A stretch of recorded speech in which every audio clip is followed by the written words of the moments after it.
결국 지존파가 일으킨 끔찍한 범죄도 결국 막을 내리게 됩니다. 그들이 체포된 과정과 체포된 이후의 일까지 듣고 오겠습니다. 기회는 생각지 못했던 순간에 찾아왔습니다. 자신도 결국에 일당에게 살해당할 것이란 두려움에 하루하루를 보내던 최 씨. 그런 그녀에게 탈출의 기회가 찾아왔던 겁니다. 범행에 사용하겠다며 지존파 일당이 다이너마이트를 구해 설치 폭파 연습을 하는 중이었습니다. 그런데 폭발물을 다룰지 몰라 내관을 잘못 건드렸던 김현양이 손에 심각한 화상을 입게 됐던 겁니다. 김현양은 의심을 받지 않기 위해 최 씨를 데리고 함께 병원으로 갔습니다. 그리고는 현금 50만 원과 휴대전화를 주고는 치료비를 지불하라고 지시한 뒤 진료실 안으로 들어갔습니다. 최 씨는 그 기회를 놓치지 않았습니다. 어디선가 조직원들이 자신을 지켜볼지 모른다는 두려움에 몸이 덜덜 떨렸지만 간신히 용기를 내 병원을 빠져나왔습니다. 그리고 택시를 잡아탄 최 씨는 목숨을 건 탈출에 성공했습니다. 결국 최 씨의 신고로 세상에 알려지게 된 지존파의 범죄. 추석 연휴에 전해진 이 끔찍한 연쇄살인의 범죄에 대해서 대한민국은 그야말로 충격과 공포에 빠졌습니다. 사람을 살해한 것도 모자라 인육을 먹고 시신을 태우기까지 한 이 엽기적인 범죄 소식은 CNN 등 외신을 타고 전 세계로 송출됐습니다. 사람들을 더욱 경악하게 한 것은 이런 끔찍한 범죄를 저지른 범인들의 나이였습니다. 이제 갓 20살이 됐거나 가장 나이가 많은 사람이 26이었습니다. 아직 앞날이 창창한 나이에 그들은 왜 이렇게 끔찍한 범죄자가 됐던 걸까? 지존파 일당은 경찰에 체포돼 카메라 앞에 섰을 때도 전혀 죄책감이 없는 뻔뻔한 모습을 보였습니다. 그들은 돈 있는 것들, 압구정의 야타족 다 보증 익어서 한이 된다며 울분을 터뜨렸고 돈 없는 사람을 무시하는 세상과 그런 사람들이 자신들을 만들었다며 분노를 쏟아냈습니다. 결국 최 씨가 탈출을 해서 범죄가 세상에 알려지게 된 거잖아요. 그런데 서울까지 오는 과정도 무척 힘들었다고 하던데요.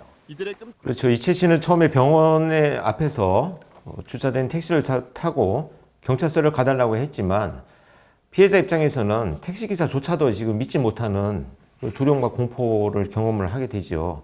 그래서 어찌됐건 빨리 이 지역을 벗어나야 되겠다 이런 생각 때문에 중간에 택시를 세우고 근처에 있는 포도 농가에 들어가서 거기 주인한테 돈은 내가 얼마든지 줄 테니 대전까지만 데려다 달라라고 요구를 해서 이 주인의 친구가 대전까지 데려다 줬고요. 거기서 다시 택시를 타고 서울로 오게 되었다로 알려지고 있습니다.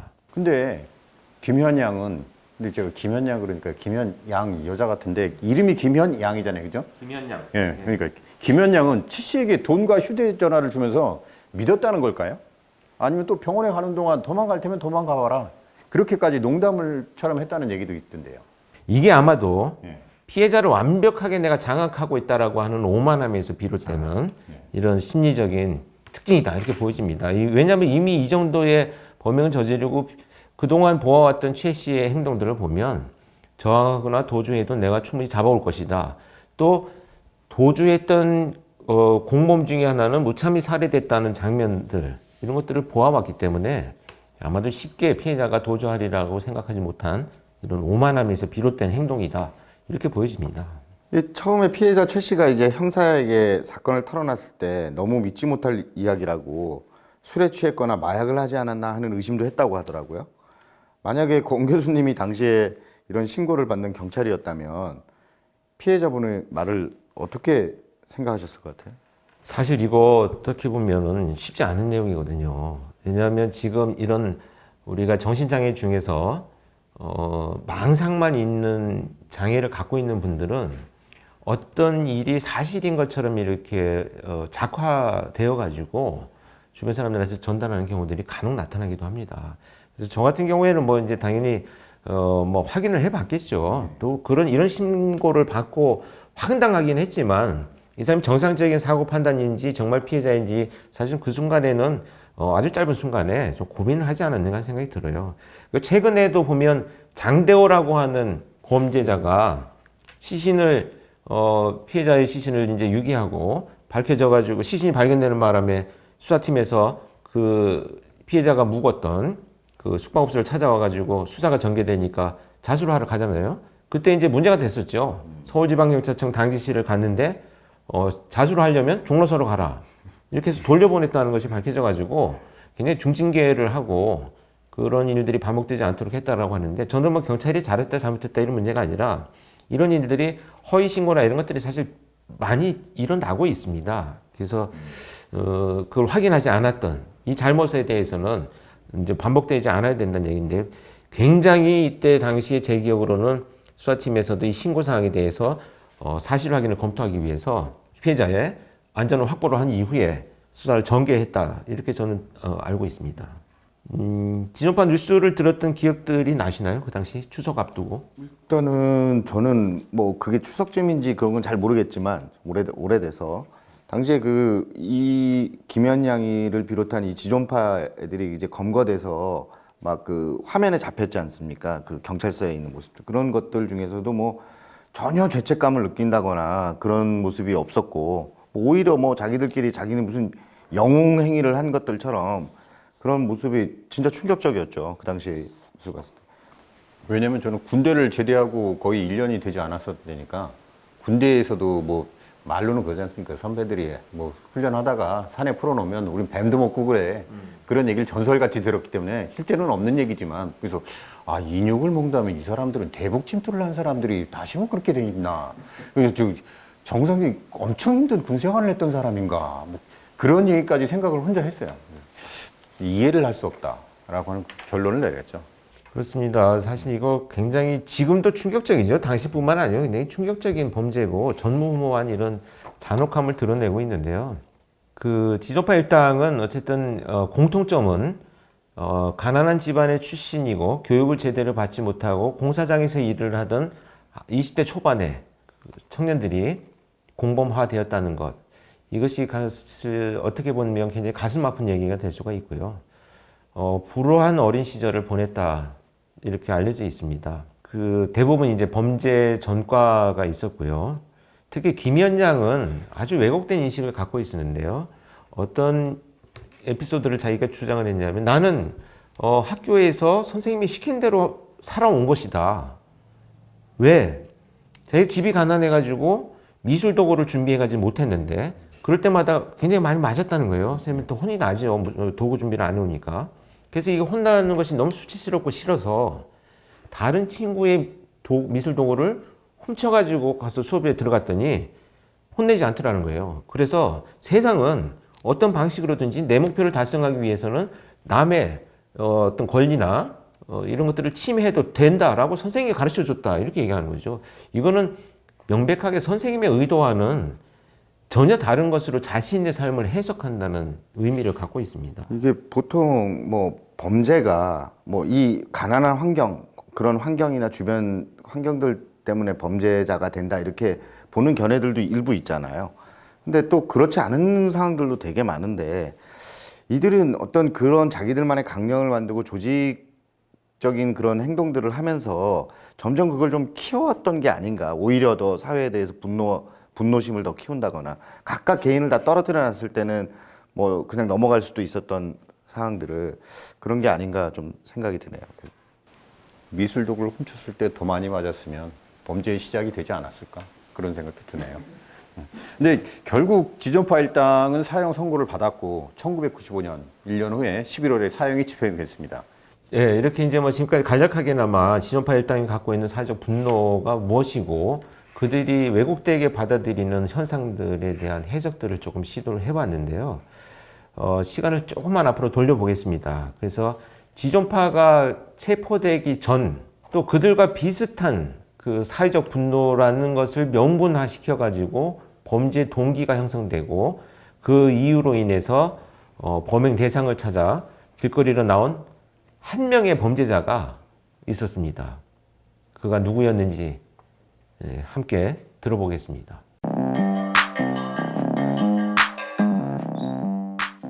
네, 전북 김제의 어느 야산, 남자는 자신의 조상 묘 옆에 구덩이를 하나 파고 기괴하게 들어가서 누워 있었습니다. 어느 정도 파내려 가다가 삽을 집어 던지고 구덩이 안으로 들어가 벌렁 누워버린 남자. 하지만 이내 결심한 듯 다시 구덩이 밖으로 나왔습니다. 남자는 자신이 판 구덩이를 보며 생각을 했습니다. 38명의 여성을 다 살해하고 그때 나도 죽으러 오겠다라고 말입니다. 1994년 9월 1일 새벽 1시경 남자는 택시를 몰고 서울시 송파구 잠실동으로 향했습니다. 범행 대상을 물색하던 중 저 앞에서 택시를 잡고 있는 노래방 주인 40대 장 씨를 발견했습니다. 택시는 장 씨 앞에 멈춰섰고 그녀는 택시에 올라탔습니다. 장 씨는 행선지를 말하며 창밖을 바라보았습니다.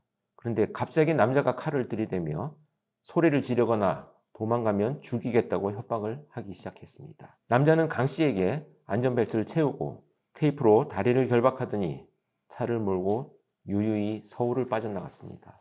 그가 여성을 데리고 도착한 곳은 자신이 구덩이를 파놨던 곳입니다. 남자는 여성의 손발을 노끈으로 묶고 테이프로 입을 막은 뒤에 구덩이 안으로 밀어 넣었습니다. 그리고 그녀를 생매장하기 위해 도구를 챙겨오겠다며 자리를 떴습니다. 여성은 그 기회를 놓치지 않았습니다. 있는 힘껏 결박된 팔과 다리를 움직여 구덩이 밖으로 빠져나온 여자.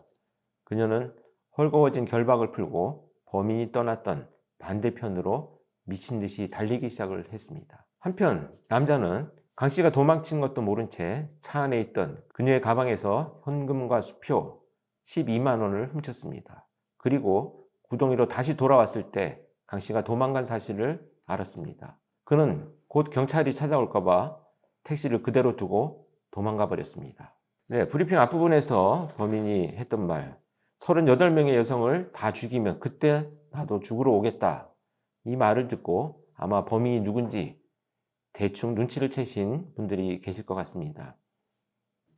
두 분이 그 범인에 대한 혹시 정보를 알고 계실까요? 뭐 제가 공부해서 한 건 아니고요.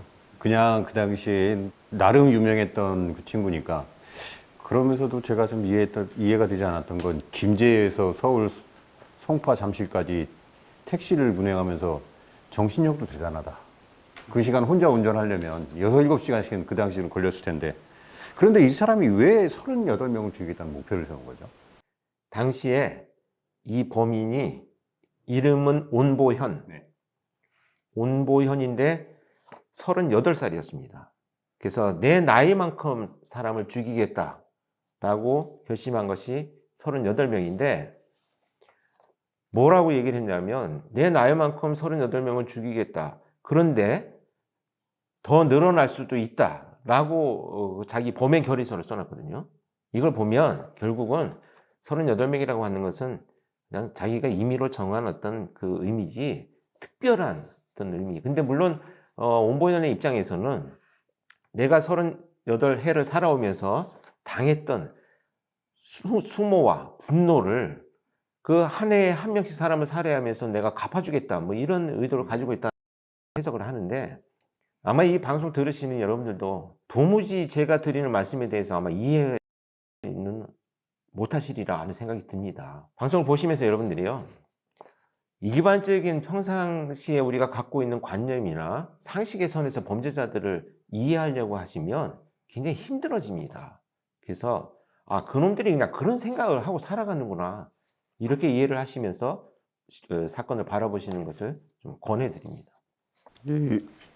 온보현이가 사실 뭐 학교 교육을 제대로 못 받고 이제 성인이 됐다고 그러고 뭐 24살 되던 애 어머니가 또 음독 자살을 하고 뭐 아버지가 뭐 심하게 폭행을 하고 뭐 이런 어린 시절을 지나면서 이제 그런 생각을 좀 갖게 됐다고 하잖아요. 그런데 이렇게 범행을 시작하게 됐는데 피해자가 도망을 갔잖아요. 살해하려던 계획을 실패한 건데 이 사건 전에도 이미 실패한 사건이 하나 더 있다 그러더라고요. 범행이 그리 치밀하지는 않은 것 같은데요. 그렇습니다. 아마도 지금 앞서 봤던 우리 지존파의 사건을 보면 이제 집단이 이루어져 있고요. 또 체계적이고 역할이 분담되어 있는데 온보현이 같은 경우는 즉각적인 어떤 그 살인의 의도가 형성이 되었기 때문에 아마도 이런 결박 도구라든지 방식이라든지 사람을 살해하겠다라는 어떤 욕구들이 좀 분산되어 있다 이렇게 생각합니다. 그래서 금품강치도 하고 사람도 살해하고 또 운전해서 시신이 발견되지 않도록 나름대로 이동한 곳이 이제 뭐 그런 그 자신의 조상의 묘가 있는 곳이다 이런 것들을 본다면 아주 체계적인 범행의 어떤 그 계획을 수립하지는 않았다 이렇게 볼 수가 있겠습니다. 근데 결국 탈출에 성공한 강 씨가 경찰서에 신고를 했고, 근데 근처에 있는 이제 관할이 이제 김제 경찰서가 되다 보니까 거기서 수사를 했다고는 하더라고요. 근데 경찰은 온보현이 범행에 이용한 택시를 놔두고 도망쳤으니까 찾았는데 도난 택시였고 택시 회사를 상대로 탐문을 해도 나오는 게 없었다 그러더라고요. 경찰은 그래서 범인의 신원을 밝히기 위해서 택시에 대한 정밀 감식에 들어갔다고는 하더라고요.